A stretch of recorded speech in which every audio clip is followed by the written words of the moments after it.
Okay, so now we are going to revise your cost of capital chapter. चलिए start करते हैं. पहले कुछ बेसिक टर्म्स को समझ लेते हैं कि कैपिटल मतलब long term fund, capital structure मतलब constituents of capital which is debt and equity, and ये कॉन्स्टिट्यूएंट्स ऑफ कैपिटल को ही सोर्सेज ऑफ कैपिटल भी बुलाते हैं. कैपिटल स्ट्रक्चर और sources of capital are the same. ठीक है, it is equal to capital structure. Third, cost of capital मतलब क्या होता है कि आप चाहे इक्विटी से पैसा लो या डेट से लो, उसके बदले में कुछ रिटर्न देना पड़ता है. वो रिटर्न को आप अपना कॉस्ट समझ सकते हैं. ये कॉस्ट कुछ तो देना ही पड़ता है और कुछ हमारा लगता भी है in order to procure the capital in the form of flotation cost. तो उसको भी अपने कॉस्ट में इंक्लूड कर लेते हैं. जो हम लोग को देना है प्लस जो हमारा लग गया वो कैपिटल को प्रोक्योर करने के लिए. कॉस्ट ऑफ कैपिटल दो प्रकार के होते हैं, एक्सप्लिसिट और इम्प्लिसिट. एक्सप्लिसिट मतलब जो हम लोगों को अग्रीमेंट के हिसाब से देना ही देना है, यानी कि जितना हमारा आउटफ्लो होगा, चाहे इक्विटी शेयर होल्डर को डिविडेंड दो, चाहे डेट वालों को इंटरेस्ट दो, और या फ्लोटेशन कॉस्ट आपका जो लगेगा वो एक्सप्लिसिट कॉस्ट में कवर्ड है. फिर एक होता है इम्प्लिसिट कॉस्ट ऑफ कैपिटल. वो क्या होता है, जैसे आज यदि मेरे पास कहीं से कैपिटल आया जिसका कॉस्ट 10% है, तो मैं एक प्रोजेक्ट सोचा जहां पर इस कैपिटल को दे दूंगा तो 15% रिटर्न आएगा. तो मन बना लिया था कि प्रोजेक्ट ए से 15% कमाने के लिए 10% वाला कैपिटल वहां पे दे देंगे.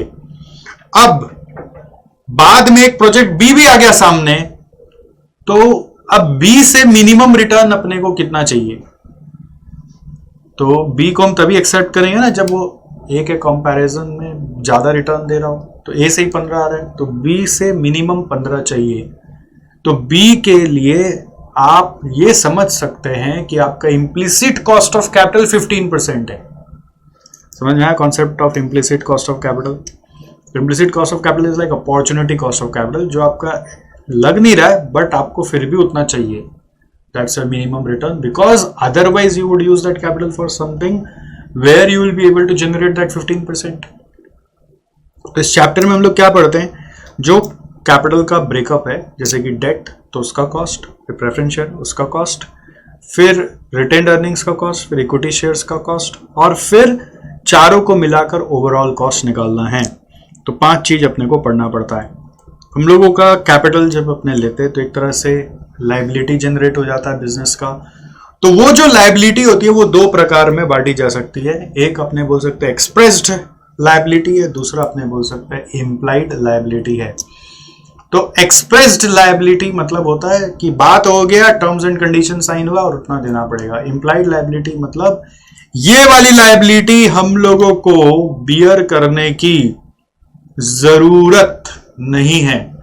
ये वाली लायबिलिटी हम लोगों को बियर करने की जरूरत नहीं है, मतलब देने की जरूरत नहीं है, बट फिर भी हमें अपने धर्म को पूरा करने के लिए देना चाहिए, है ना. जैसे कि हम लोग जब इक्विटी शेयर होल्डर से पैसा लेते हैं तो बदले में कोई टर्म्स एंड कंडीशन नहीं होता कि आपको क्या रिटर्न देंगे. उनको बोलते हैं आप मालिक बन गए, बस कंपनी ग्रो करेगी तो आपका कैपिटल ग्रो करेगा और कंपनी अपनी इच्छा से कैपिटल को यूज भी करेगी, आप कुछ क्वेश्चन करने वाले नहीं हो. तो फिर इक्विटी शेयर होल्डर पैसा क्यों देगा हम लोग को, कि आप उसका पैसा लेके अपना कंपनी बढ़ाओ, फिर वो देगा ही क्यों. तो हमारा धर्म बनता है कि बदले में उनको रिटर्न बढ़ा बढ़ा के देना है, at least in the form of dividend, and जो बाजार में शेयर का प्राइस है वो बढ़ता रहे. तो increase in share price and in the form of dividend हम लोगों को रिटर्न देता है. तो वो जो बिन मांगे देना है उसको बोलते हैं इम्प्लाइड ऑब्लिगेशन, और एक जो मांगे वो देना है उसको बोलते हैं एक्सप्रेस्ड ऑब्लिगेशन.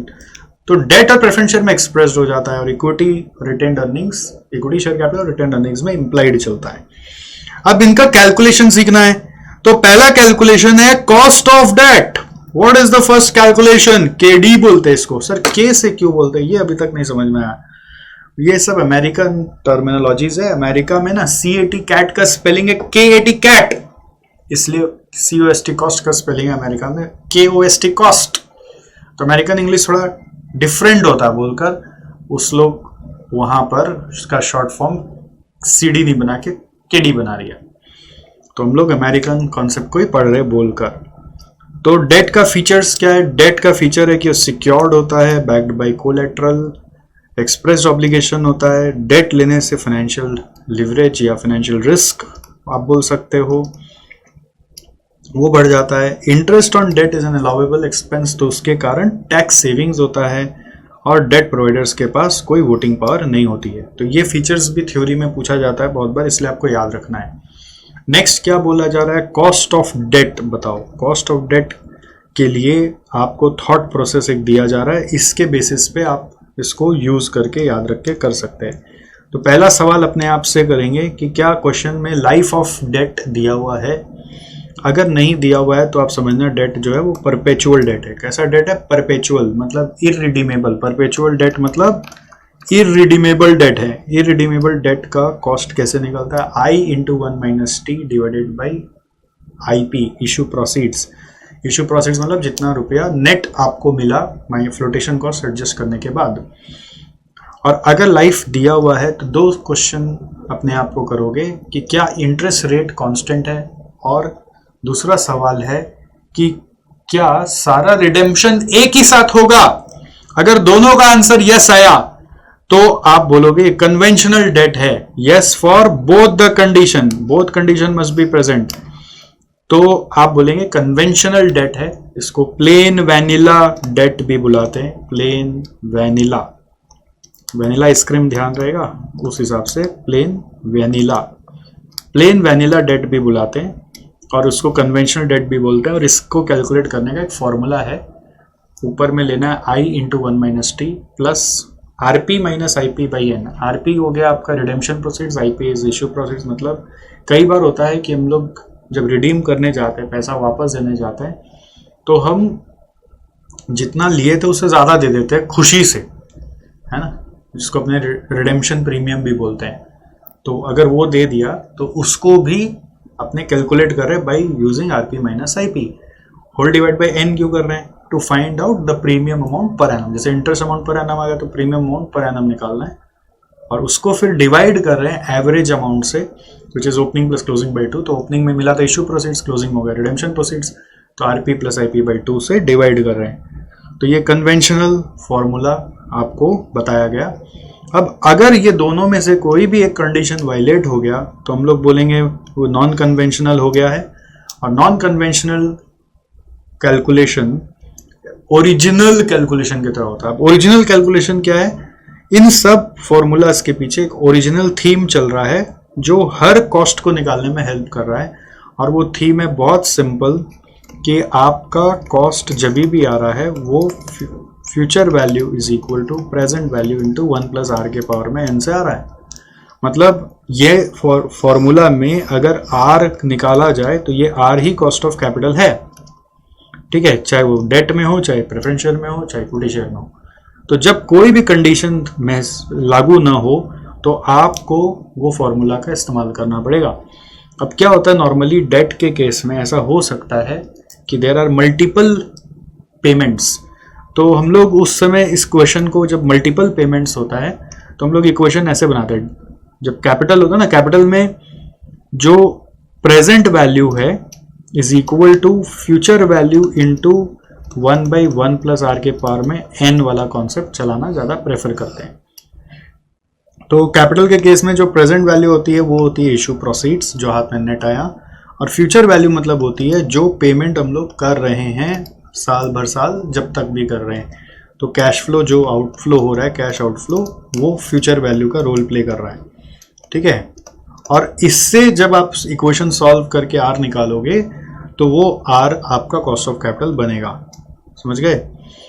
तो अभी जब नॉन कन्वेंशनल होगा तो you have to make equation and solve by interpolation. और ये इक्वेशन को सॉल्व करने का तरीका जैसे IRR आप लोग निकालना सीखे थे, बेसिक्स में सिखाया हुआ है, तो वही आपको फॉलो करना है। तो बेसिक आइडिया क्या है, issue proceeds is equal to जो भी कैश आउटफ्लोज है उसको डिस्काउंट करना है 1/1 + r के पावर में n।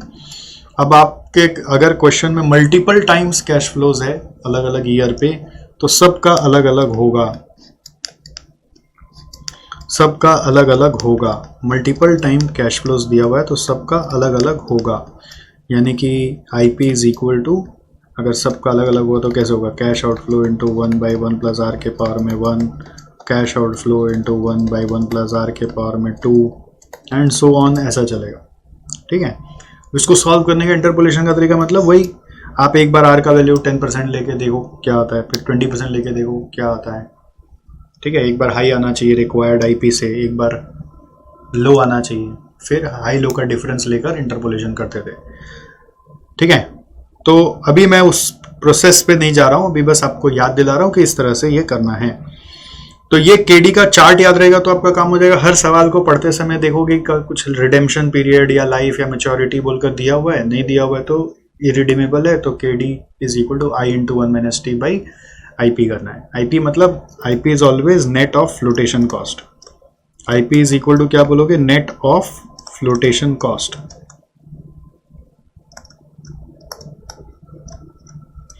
IP is always equal to net of flotation cost. Got it? अब next, cost of preference shares यानी कि KP क्या है, what is KP? KP is basically same as KD। KP is basically same as KD।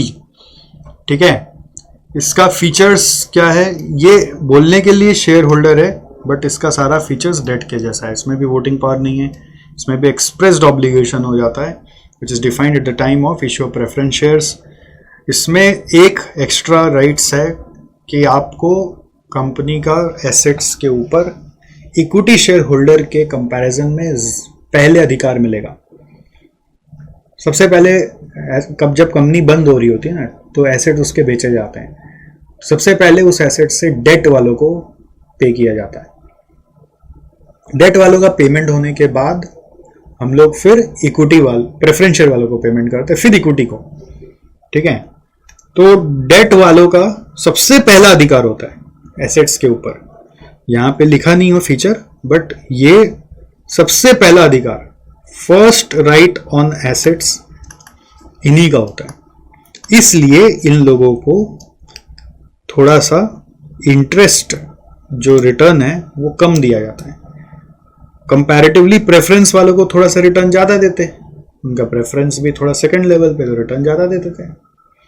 ठीक है, और equity वालों के साथ क्या है कि उनका प्रेफरेंस है ही नहीं, तो इसलिए उनके लिए रिटर्न उससे भी ज्यादा सोचना पड़ रहा है, वो एक्सप्रेस भी नहीं होता, वो इंप्लाइड वे में देना पड़ता है। ठीक है, preference share cumulative non cumulative दो प्रकार के हो सकते हैं। क्यूमुलेटिव मतलब प्रेफरेंस डिविडेंड हर साल देना ही पड़ेगा, अगर इस साल पैसे नहीं हुए तो अगला साल दोनों साल का मिला के देना पड़ेगा।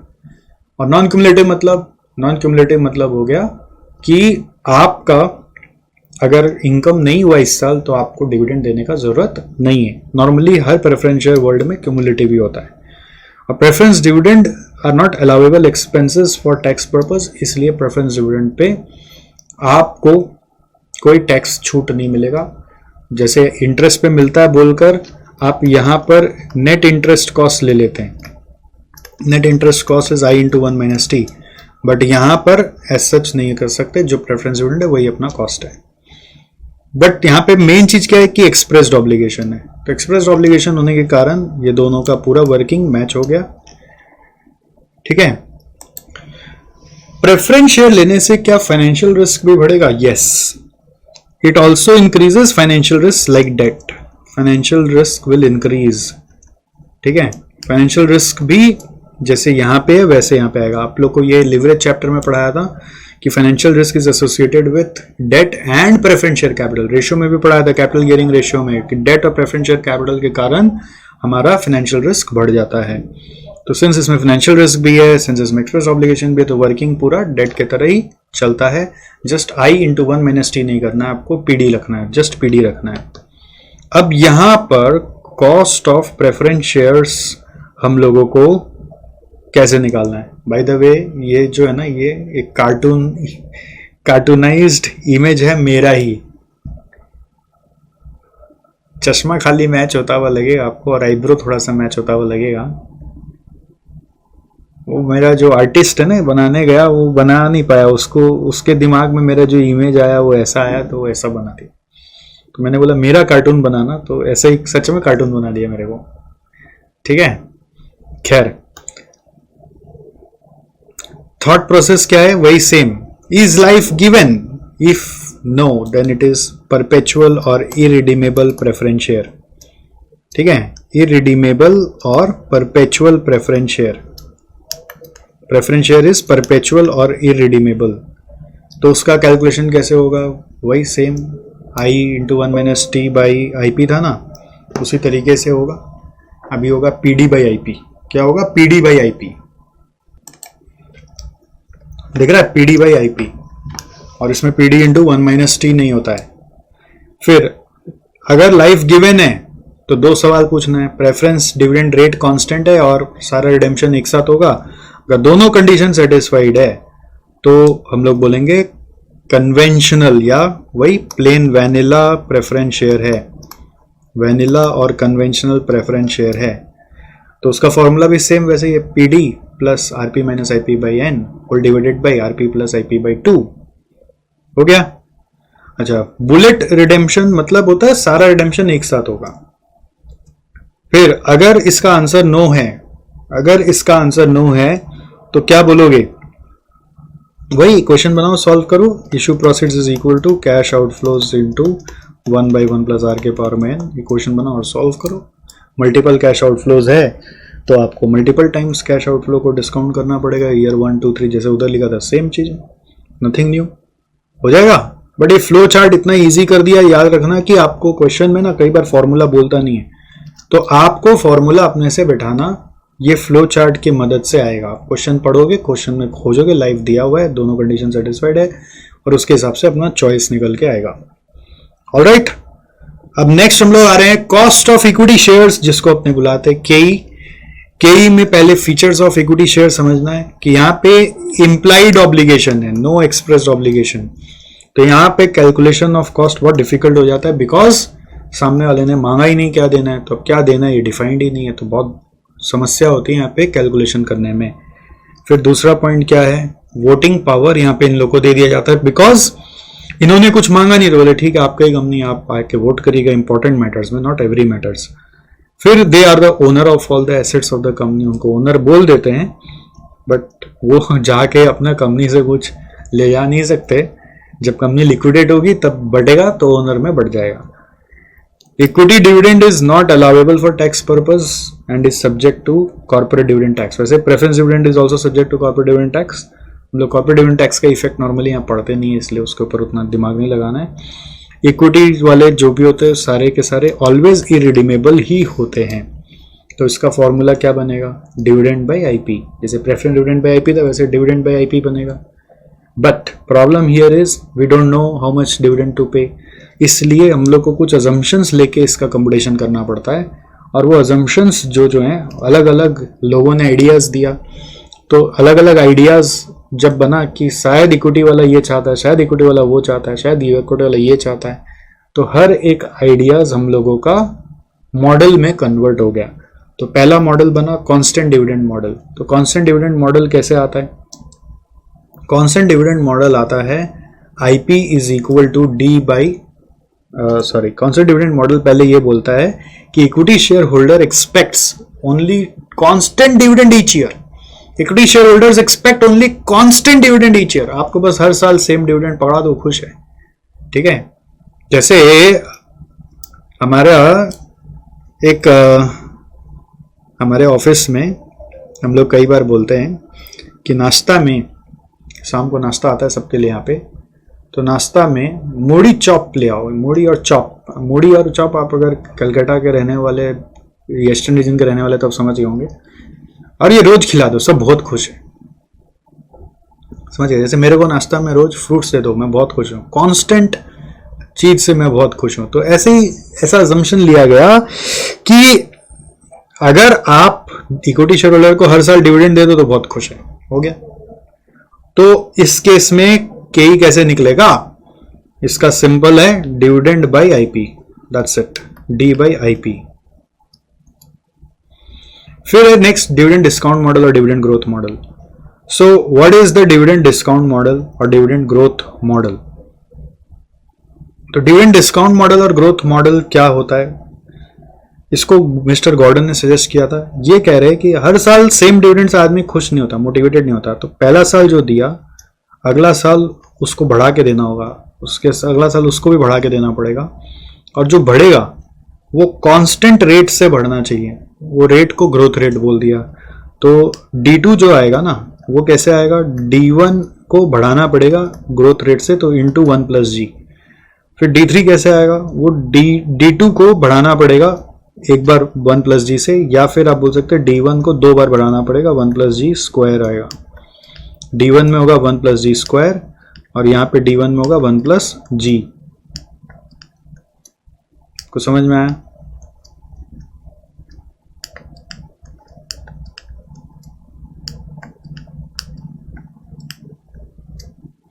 D1, D2, D3, ये कॉन्सेप्ट क्लियर है? फिर क्या, अर्निंग कैपिटलाइजेशन मॉडल। अच्छा, इसमें फॉर्मूला क्या है ये भी तो मैं बताना भूल गया। इसमें फॉर्मूला क्या है, इसमें फॉर्मूला है जब आप यहां पर के निकालोगे तो के वो इक्वेशन से ही डिराइव होकर आ रहा है, जो इक्वेशन आपको दिखाया था ना, IP is equal to cash outflow को डिस्काउंट करते करते करते करते इक्वेशन सॉल्व कर लेंगे तो आंसर आएगा। तो इसमें के जो आएगा वो कैसे आएगा, वो आएगा D1/P0+G करके आएगा, D1/P0+G करके आएगा। तो अभी ये डिराइव कैसे हो रहा है उस पर नहीं जाना है, क्लासेस में डिराइव करके दिखाते हैं, बट अभी आपको बस ये ध्यान रखना है कि K is equal to D1/P0+G। P0 मतलब आईपी, नेट आईपी जो है वो, बट यहाँ पे प्रेफर्ड है P0 लिखना। और यहाँ पे एक और चीज ध्यान देना है कि आप जब ये K यूज करते हो तो instead of D1 and P0 you can also use any 2 consecutive year, जैसे D3 है तो P2 हो सकता है, ठीक है, या फिर D31 है तो P20, D31 है तो P30 हो सकता है, D8 है तो P7 हो सकता है। कोई भी 2 कंसेक्यूटिव ईयर को भी लेके सॉल्व करोगे तो वही आंसर आएगा। फिर अर्निंग कैपिटलाइजेशन मॉडल आता है, वो क्या कहता है, वो कहता है कि आपका अर्निंग को लेकर आप समझ लो पूरा का पूरा इक्विटी शेयर होल्डर को दे दो, जो भी ईपीएस आ रहा है वो इक्विटी शेयर होल्डर को दे दो। तो instead of D/IP you will do EPS/IP। This is earning capitalization model. तो K इज इक्वल टू क्या बोलते हैं, E/IP। तो एक तरह से इसको ऐसे भी बोल सकते हैं, E is EPS, IP is MPS, ठीक है। और अगर आप इसको फर्दर सोचोगे तो ये बनेगा K is equal to 1/P ratio. What is P ratio, P ratio is MPS/EPS। तो नीचे में MPS है, इधर है EPS, तो डिनोमिनेटर का डिनोमिनेटर ऊपर न्यूमरेटर चला जाएगा तो क्या बनेगा, EPS/MPS। तो K is equal to 1/P ratio, इसी से कंट्रीब्यूट होकर आता है, ठीक है। फिर फोर्थ मॉडल है कैपिटल एसेट प्राइसिंग मॉडल। तो ये कहता है इक्विटी शेयर होल्डर को न डिविडेंड चाहिए न अर्निंग चाहिए, उसको रिस्क बेस्ड रिटर्न चाहिए। तो it is equal to risk free rate of return plus RM minus RF into beta. Beta is supposed to indicate the market risk. Market risk is basically the change in rate of return of this company, जिसका आप K निकाल रहे हैं। If market return changes by 1%, अगर market में 1% का drop आ गया तो हमारे यहाँ पे कितना ड्रॉप आ जाएगा, मार्केट में 1% का राइज आ गया तो हमारे यहाँ पे कितना % का राइज आ जाएगा, वो रिलेशनशिप को बीटा बोलते हैं। तो बीटा नॉर्मली अगर ग्रेटर देन 1 होता है तो रिस्की माना जाता है, बीटा लेस देन 1 होता है तो डिफेंसिव माना जाता है, कम रिस्की माना जाता है।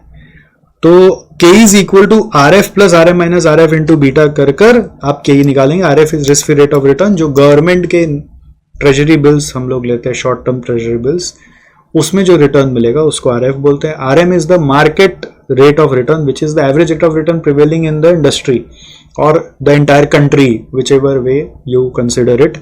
So that is RM, and RM minus RF is called as the market risk premium for 1 unit of beta. Market risk premium बुलाते हैं इसको, क्या बुलाते हैं, market risk premium।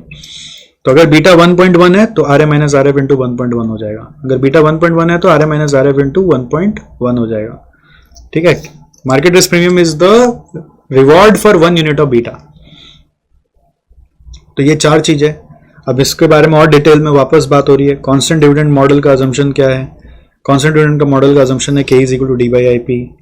फिर गॉर्डन मॉडल का कहना क्या है, k is equal to d1 by p0 plus G. But इसमें एक और चीज सीखना है कि g कैसे आएगा, ग्रोथ रेट कैसे आएगा। गिवन होगा तो इजी है, और गिवन नहीं है तो आपको निकालना पड़ेगा। और निकालने का 3 तरीका है, मेथड 1 2 3। एक तरीका है g is equal to b into R, ये सबसे ज्यादा यूज होता है। b is retention ratio, r is ROI on investment. तो बेसिकली क्या कंसेप्ट है इसमें, हम लोग कह रहे हैं कि अगर हमने अर्निंग किया और अगर हम उसको रिटेन करेंगे यानी बिजनेस में री इन्वेस्ट करेंगे और उसके ऊपर जब फर्दर ROI आएगा तो that will become the growth. तो B is the retention ratio. Retention ratio कैसे आता है, 1 माइनस पे out ratio. How do you get retention ratio, it is 1 minus पे आउट रेशियो। पे आउट रेशियो कैसे आता है, ये सब रेशियो एनालिसिस में सिखा दिया गया था। पे आउट रेशियो आता है DPS बाई EPS करके, ठीक है। DPS बाई EPS करने से पे आउट रेशियो आता है, राइट, याद है आपको। और रिटर्न ऑन इन्वेस्टमेंट कैसे आता है, ये भी आपको रेशियो एनालिसिस में सिखा दिया था। रिटर्न ऑन इन्वेस्टमेंट आता है, डिपेंड करता है आप नीचे में इन्वेस्टमेंट क्या ले रहे हो। मान लो अभी टोटल इन्वेस्टमेंट अगर हम ले रहे हैं तो EBIT बाई टोटल एसेट्स होगा, डिपेंड करता है इन्वेस्टमेंट क्या है। अगर आप रिटर्न ऑन इक्विटी सोच रहे हैं तो नीचे में इक्विटी होगा तो ऊपर में पैट होगा। तो normally EBIT by total assets ज़्यादा जमता है। EBIT बाई टोटल एसेट्स में डेट और इक्विटी भी खाली ले सकते हो। अगर आप डेट इक्विटी लेते हो तो इसको क्या बोलते हैं, रोना, रिटर्न ऑन नेट एसेट्स। क्या बोलते हैं, रिटर्न ऑन नेट एसेट्स। तो ये आपको निकालना नहीं पड़ता है, नॉर्मली क्वेश्चन में गिवन होता है, आपको बस B इंटू आर करना है। Method 2 of finding growth rate is CAGR, compounded annual growth rate. कभी कभी CAGR पे ही खाली क्वेश्चन आ जाता है। It is just nothing but using future value present value equation. तो अगर आपको कोई 2 साल का अर्निंग्स दिया हुआ है या डिविडेंड दिया हुआ है पुराना का, तो फर्स्ट और लास्ट ईयर का आप बैठा दीजिए फ्यूचर वैल्यू प्रेजेंट वैल्यू में और उसको सॉल्व करिए तो आंसर आएगा। फ्यूचर वैल्यू प्रेजेंट वैल्यू मतलब जो लेटेस्ट दिया वो फ्यूचर वैल्यू होगा, जो फर्स्ट दिया वो प्रेजेंट वैल्यू होगा। इसमें बैठाएंगे और सॉल्व करेंगे तो जी का जो वैल्यू आएगा वो है CAGR। और मेथड 3 क्या है, average of past growth rates. Average of past growth rates. And how do you compute this? Average of past growth rates. How do you compute this? So to compute this, what we do is we find growth rate of different years, which is equal to say, मान लो मेरे पास कोई detail दिया हुआ है past year 1 का, तो उसका previous year का ग्रोथ रेट निकालने के लिए हम लोग EPS या DPS, EPS ऑफ से नेक्स्ट ईयर, ठीक है, मान लो T+1 minus EPS of T ले लिया, ठीक है। तो 2 साल का कंसेक्यूटिव EPS का difference divided by previous year का EPS, तो इससे हम लोगों का क्या आ जाएगा, ग्रोथ रेट आ जाएगा। EPS of T+1 minus EPS of T by EPS of T करके ग्रोथ रेट आ जाएगा। ऐसे आपको सारा ग्रोथ रेट निकालना पड़ेगा जितना क्वेश्चन में डेटा है और फिर उसका एवरेज कर लेना है। तो आपके इंस्टीट्यूट में से जब आप पढ़ाई करोगे तो कई बार ऐसा भी देखा गया कि वो लोग एवरेज नहीं कर रहा है, अपना मन से एक अप्रॉक्सीमेट फिगर ले रहा है कि मान लो 10% के आसपास आ रहा है तो 10% ले लिया, एवरेज करने नहीं गए।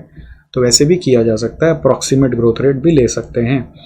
तो जैसा आपने प्रैक्टिस किया होगा तो आपने देखा होगा, जैसा आपको रास्ता दिख रहा हो वैसा कर लीजिए। ऑलराइट, नेक्स्ट आपको ग्रोथ रेट के बाद अर्निंग्स कैपिटलाइजेशन मॉडल है। अर्निंग्स कैपिटलाइजेशन मॉडल मैंने ऑलरेडी समझा दिया, 1/P रेशियो से कर सकते हैं। नॉर्मली इसको यूज करना प्रेफर तभी करते हैं जब क्वेश्चन में चला के बोला हो या क्वेश्चन में बोला हो कि हमारे यहाँ पे पे आउट रेशियो 100% है, तब use it when given that पे आउट रेशियो 100%, मतलब हम लोग सारा अर्निंग्स को डिस्ट्रीब्यूट करते तब। और लास्टली CAPM में वो भी मैंने बता दिया, RE is equal to RF plus RM minus RF into beta, ठीक है। तो आगे बढ़ते हैं, इसके बाद आ रहा है valuation of securities. So what is valuation? Valuation basically cost of capital का पार्ट नहीं, एक अलग यूनिट होता है, मैं इसी के अंदर पढ़ा देता हूं। तो valuation is to find out the intrinsic value और theoretical value of every security that we are issuing. And how do we find this? It's simple, in the same formulas से KE will be given to you and you will be finding IP. KE will be given to you and you will be finding IP. KD will be given to you, you will be finding IP. तो IP find करना है. What you have to find is to find IP. Now to find IP, what KE will be given or what KD will be given? The answer is normally वो KE, KD, KP जो है वो given होगा और वो कहाँ से होगा, जब निकाले ही नहीं तो गिवन कैसे होगा, के निकालने तो आईपी लगता है, और आईपी से आप बोल रहे हैं के निकालो, तो के निकाला ही नहीं तो कैसे होगा गिवन। तो नॉर्मली जब इंट्रिंसिक प्राइस निकालते हैं तो हम लोग सिमिलर कंपनीज जो मार्केट में ऑपरेट कर रहा है उनका केई केडी केपी लेके निकाला करते हैं। इससे क्या पता चलता है, इससे पता चलता है कि हम लोगों का जो सिक्योरिटी है उसका प्राइस क्या होना चाहिए। अब जैसे ये इन्वेस्टरों को ज़्यादा हेल्प करता है। आप एक इन्वेस्टर हो, आप मेरी कंपनी का मान लो इक्विटी शेयर लेना चाहते हो, अब मैं दे रहा हूँ 50 रुपीज़ में, बट आपको कैसे पता कि इसका प्राइस 50 ही सही है कि नहीं है। तो आप मेरा इंट्रिंसिक प्राइस निकालोगे। कैसे निकालोगे कि मैं कितना डिविडेंड देता हूँ डिवाइडेड बाई दूसरी कंपनियां का केई क्या चल रहा है, मार्केट में आपको कितना मिल जाएगा, तो डी बाई वो केई करोगे तो आपको मेरा डिविडेंड लेना है, केई बाहर वाला का लेना है, तो आपको मेरा आईपी मिल जाएगा। तो आप देखना कि मेरा प्राइस 50 है, आपका आईपी जो कैलकुलेट हुआ वो 40 है, तो आपके हिसाब से वो 40 का चीज़ है, मैं 50 में दे रहा हूँ, तो आप मेरे से बाय नहीं करोगे। आप तभी बाय करोगे जब मैं सस्ता दे रहा हूँ आपके आईपी से। तो you will only by when the actual price of security is lesser than the intrinsic price. ठीक है, तो हम लोग बोलते हैं उस समय हम लोग लॉन्ग पोजीशन लेंगे। शेयर मार्केट में सबको लॉन्ग पोजीशन बोलते हैं। और जब हमारा प्राइस ज्यादा होगा, जब हमारा प्राइस क्या होगा, ज्यादा होगा, तो आप बोलोगे हम लोग शॉर्ट पोजीशन लेंगे, हम लोग बेच देंगे। ठीक है, तो ये क्वेश्चन में पूछता है will you prefer to buy, तो it will depend on the intrinsic price and actual price comparison. तो प्राइस कैसे आ रहा है, it is nothing but present value future cash flows at K D K P K E. और ये present value future cash flows क्यों बोल रहे हैं, ये एक प्राइस का बेसिक थीम है। कभी भी कोई भी सब्जेक्ट में अगर प्राइसिंग की बात आए तो बेसिक थीम ऑफ प्राइसिंग यही होती है, present value of future cash flow. जो बेनिफिट मिलेगा उसका प्रेजेंट वैल्यू कोई प्राइस बोलता है, हर जगह यही प्राइस का बेसिक थीम चलता है।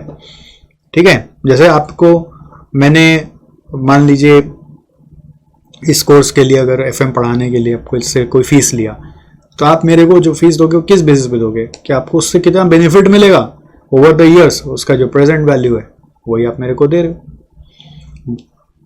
समझ में आपको? तो आपने अपने लिए कुछ कैलकुलेशन किया होगा कि इसको पढ़ेंगे हम, डिग्री होल्डर बन जाएंगे, उससे इतना जॉब मिलेगा, इतना पैसा आएगा, और सबको इकट्ठा करेंगे तो उसका प्रेजेंट वैल्यू हो जाएगा मान लो 1 लाख रुपया। अब मैं पढ़ा रहा हूँ मान लो 5,000 रुपये में, तो आप बोलोगे अरे वाह 1 लाख रुपए का काम 5,000 में हो रहा है, तो कर लो ना भाई, क्यों दिमाग लगाना है। तो आदमी बाय कर लेता है।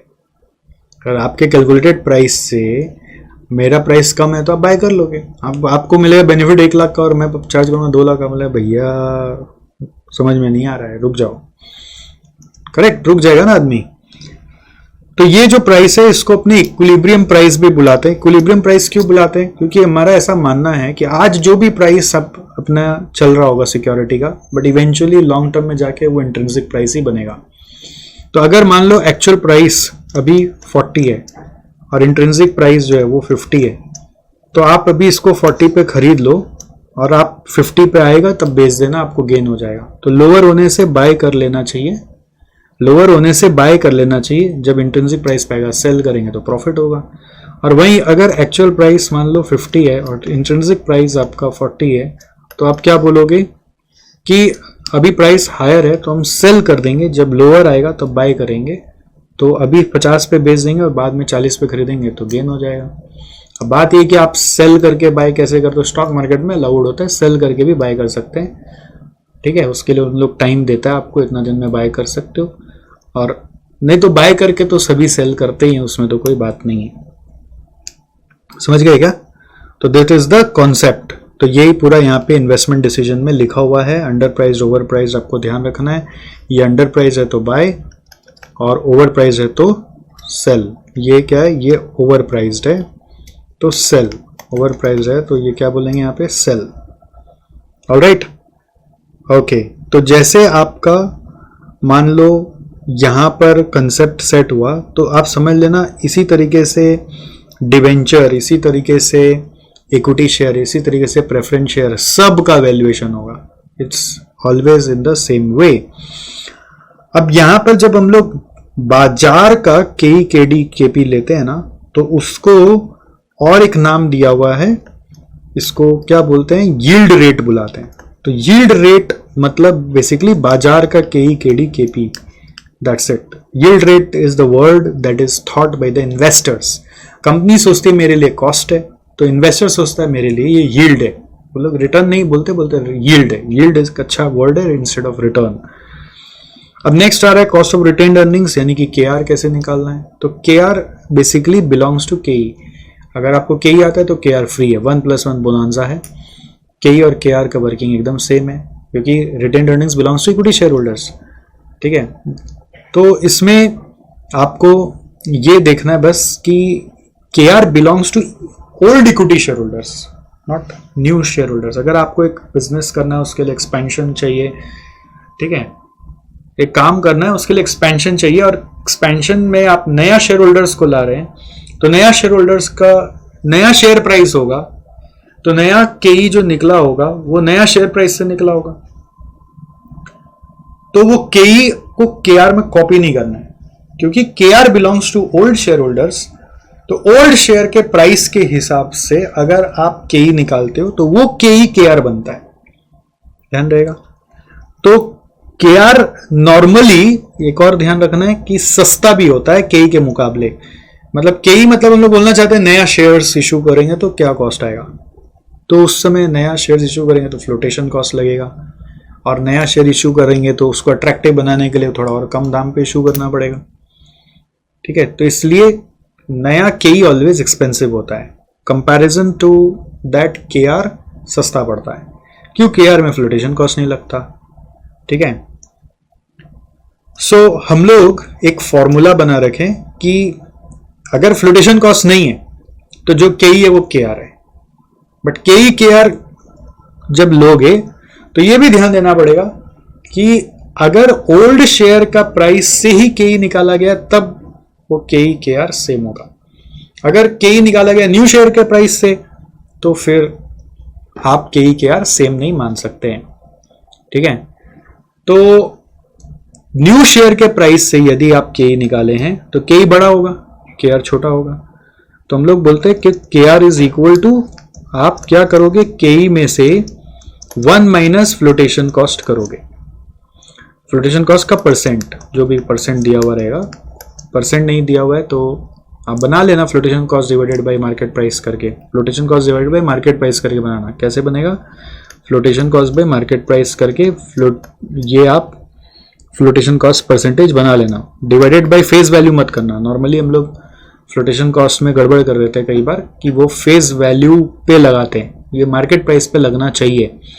अगर मार्केट प्राइस ही फेस वैल्यू है तब तो बात अलग है, क्वेश्चन में लिखा है अगर फ्लोटेशन कॉस्ट को फेस वैल्यू पे लेना है तो बात अलग है, नहीं तो उसको मार्केट प्राइस पे लगाना चाहिए। तो ये कौन सा केई है, ये केई वो है जो न्यू शेयर्स पे बेस्ड है, न्यू शेयर्स का केई है जिसका नया शेयर का प्राइस है, तो वो केई महंगा होगा, तो उसको सस्ता करने के लिए केई में से वो इंटू 1 माइनस फ्लोटेशन कॉस्ट करेंगे तो क्या रहेगा। अगर ओल्ड शेयर का ही प्राइस से केई निकाला गया तो केई केआर सेम होगा, अगर न्यू शेयर के प्राइस से निकाला गया है तो आपको इस तरह से केआर निकालना है। और इसमें एक और चीज माइनस किया जाता है, 1 minus personal tax rate. 1 minus personal tax rate आपका अगर केआर कंपनी में पड़ा है, मतलब बेसिकली रिटेन्ड अर्निंग्स कंपनी में पड़ा है, तो retained earnings is basically a dividend of share holder which has not been distributed. ठीक है, अगर शेयर होल्डर को डिविडेंड दे देते तो शेयर होल्डर उस पर टैक्स भरता, और टैक्स किस रेट पे भरता, उसको बोलते पर्सनल टैक्स रेट। अगर डिविडेंड शेयर होल्डर को दे देते तो शेयर होल्डर उस पर टैक्स भरता, तो टैक्स का रेट है पर्सनल टैक्स रेट। ठीक है, तो हम लोग बोल रहे हैं कि रिटेन्ड अर्निंग्स का जब कॉस्ट लेते हैं तो हम उसमें ये 1 माइनस पर्सनल टैक्स रेट भी एडजस्ट करेंगे। 1 माइनस पर्सनल टैक्स रेट भी हम एडजस्ट करेंगे। क्यों करेंगे, क्योंकि एक तरह से ये जो इनकम है, ये जो रिटेन्ड अर्निंग्स है, ये पूरा का पूरा as it is share holder का इनकम नहीं है, जैसे अगर रिटर्न अर्निंग्स में 1 लाख है तो शेयर होल्डर ये नहीं बोल सकता कंपनी के पास 1 लाख है तो मेरा इनकम 1 लाख है ना, आपके पास जो पैसा आएगा ना तो टैक्स देना पड़ेगा, तो आपके इतना इनकम 70,000 ही आएगा। तो एक तरह से शेयर होल्डर के व्यू पॉइंट से देखा गया है कि उसके लिए ये 1 लाख नहीं है, उसके लिए 70,000 है, इसलिए अपने केआर का कॉस्ट उस 70,000 के हिसाब से पकड़े, मतलब टैक्स माइनस करके पकड़ रहे हैं कि उसका रिटर्न कम हो गया तो एक तरह से हमारा कॉस्ट कम हो गया उस एंगल से। ठीक है, ध्यान रहेगा आपको।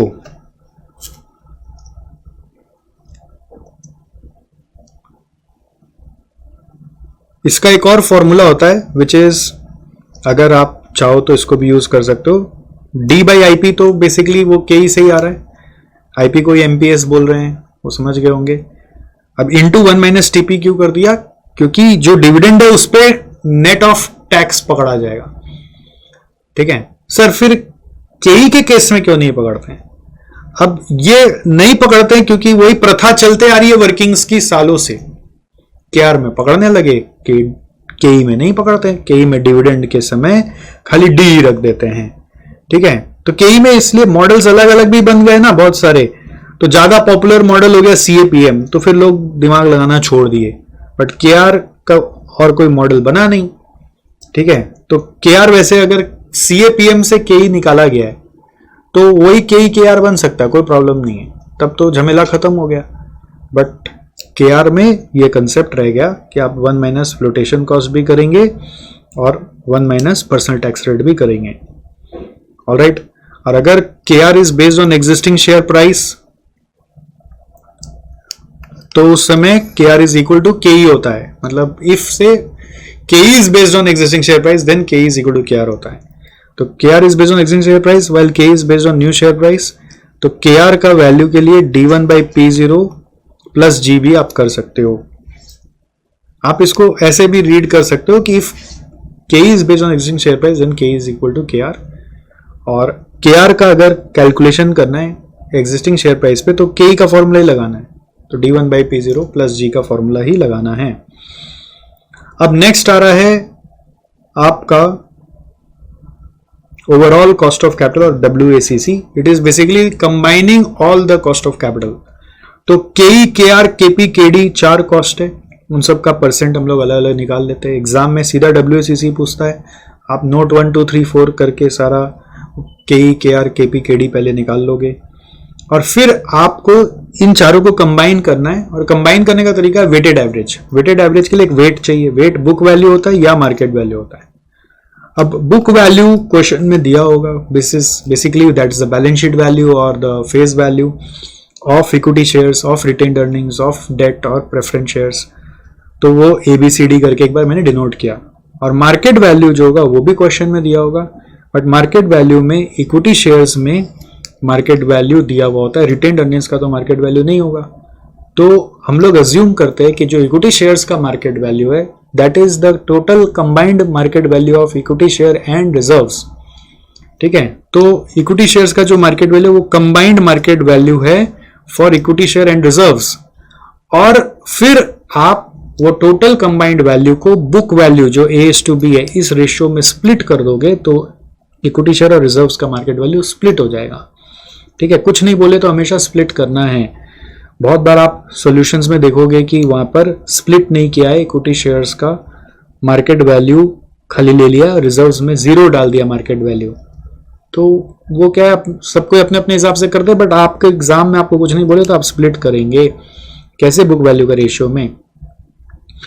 प्रेफरेंस शेयर का मार्केट वैल्यू क्वेश्चन में प्रेफरेंस शेयर का प्राइस से मिलेगा, डेट का मार्केट वैल्यू आपको डेट का प्राइस से मिलेगा। अगर वो नहीं है तो आपको बुक वैल्यू लेना पड़ेगा मार्केट वैल्यू में, अगर कभी भी प्राइस नहीं दिया हुआ है तो। फिर आपको वेटेड एवरेज करना है, तो वेटेड एवरेज कैसे आता है, summation WX by summation W। तो ये आपका W का रोल प्ले कर रहा है, ये X का रोल प्ले कर रहा है। तो मैंने यहाँ पे सैंपल दिया WX का, तो WX का यानी KE into A, KR into B, KP into C, KD into D, ऐसे करके टोटल आएगा। फिर इस टोटल कॉस्ट को टोटल बुक वैल्यू से डिवाइड करोगे, ठीक है, तो KO आएगा। और मार्केट वैल्यू तो मार्केट वैल्यू का टोटल कॉस्ट को मार्केट वैल्यू टोटल से डिवाइड करोगे तो KO आएगा। इस KO को weighted average cost of capital और ओवरऑल कॉस्ट ऑफ कैपिटल अपने बुलाते हैं। ये केओ का अल्टीमेट यूज क्या है? इसका अल्टीमेट यूज है कि कम से कम जो भी धंधा करे उससे इतना रिटर्न निकालना ही है, इसलिए इस केओ को हर्डल रेट भी बोलते हैं कि इतना तो रिटर्न निकालना ही निकालना है. That's minimum required rate of return because that's the cost of capital against the company. Next आ रहा है weighted marginal cost of capital. तो it is nothing but your WACC, but the only difference is इसमें existing capital को छोड़ देते हैं. नया जो कैपिटल प्रोक्योर कर रहे हैं कोई एक्सपेंशन के लिए, उसका जो कॉस्ट है, उसका नया इक्विटी शेयर, नया प्रेफरेंस शेयर, नया डेट, उसको लेकर जब अपने केओ निकाल रहे हैं उसको अपने weighted marginal cost of capital बोल रहे हैं. ठीक है, तो weighted marginal cost of capital is it is weighted average cost of capital for new capital or additional capital. You have to be just careful in the question कि आपको WACC बोल रहा है कि WMCC बोल रहा है, और WMCC बोल रहा है तो सब नया नया शेयर प्राइस, नया नया डिवेंचर प्राइस पे वर्किंग करना है. Alright, it is used as a basis to evaluate a new project. कहीं कुछ नया काम के लिए WMCC. हो सकता है पुराना कैपिटल आया हुआ है तो सस्ता में आया हुआ है, तो उसका कॉस्ट क्यों अपने नया प्रोजेक्ट पे लगाए? नया कैपिटल जो आ रहा है वो सब महंगा पे आ रहा है, तो दोनों को कंबाइन करके इवेल्युएट नहीं करना चाहिए. नया कैपिटल है जिस कॉस्ट पे है उतना रिटर्न अपने को चाहिए. ठीक है, it is calculated in same way as WACC. Alright, तो इसके साथ आपका यहां पर कॉस्ट ऑफ कैपिटल का पढ़ाई मेरे तरफ से खत्म हुआ. आई होप आपको सब ध्यान पड़ गया होगा. एक बार फिर से ना माथा में घुमा लो कि केडी का चार्ट दिमाग में आ रहा है कि नहीं. लाइफ गिवन है, फिर अगर लाइफ गिवन नहीं है, अगर गिवन नहीं है तो इरिडीमेबल है, तो KD is equal to I into 1 - t by IP होता है. अगर लाइफ गिवन है तो दो कंडीशन सेटिस्फाई होना चाहिए. पहला कंडीशन है कि बुलेट रिडेम्पशन हो रहा है, दूसरा कंडीशन है कि इंटरेस्ट रेट कांस्टेंट है. अगर है तो बड़ा वाला formula I into 1 - t plus RP minus IP by n whole divided by IP plus IP by 2. अगर दोनों में से एक भी कंडीशन वैलिड हो गया तो इक्वेशन बनाकर सॉल्व करना पड़ेगा इंटरपोलेशन से. और KP में कॉपी पेस्ट है, बस वहाँ पे PD होगा और इंटू 1 - t नहीं होता है. KE में जब आ रहा है तो मॉडल्स यूज हो रहे हैं, constant dividend model, D by IP. अब कौन सा मॉडल यूज होगा सर, वो डिपेंड करे क्वेश्चन में इन्फॉर्मेशन कैसा है. गॉर्डन्स मॉडल में D1 by P0 plus G कैसे आएगा, B इंटू R या फिर CAGR, या फिर अलग अलग ग्रोथ रेट निकाल कर एवरेज. अर्निंग कैपिटलाइजेशन मॉडल में 1 बाई P रेशियो या फिर EPS बाई MPS. CAPM में RF plus RM minus RF into beta. फिर वैल्यूएशन करना है तो जो गिवन रेट दिया हुआ है उससे IP निकाल लो, फिर उसको करेंट प्राइस से कंपेयर करके देखो ओवर प्राइस है कि अंडर प्राइस है. अंडर प्राइस है तो बाय करना, ओवर प्राइस है तो सेल करना है. कॉस्ट ऑफ रिटेन्ड अर्निंग्स कैसे निकालना है? कॉस्ट ऑफ रिटेन्ड अर्निंग्स आपको निकालना है by taking the same formula of KE. If KE has been computed using old EPS, old MPS, then it is only equal to KR. If KE has been computed using new values, then use the same formula but you calculate KR using old MPS. Or you can say KR is equal to K into 1 minus rotation cost percent into 1 minus professional tax बोल रहा हूँ, personal tax percent.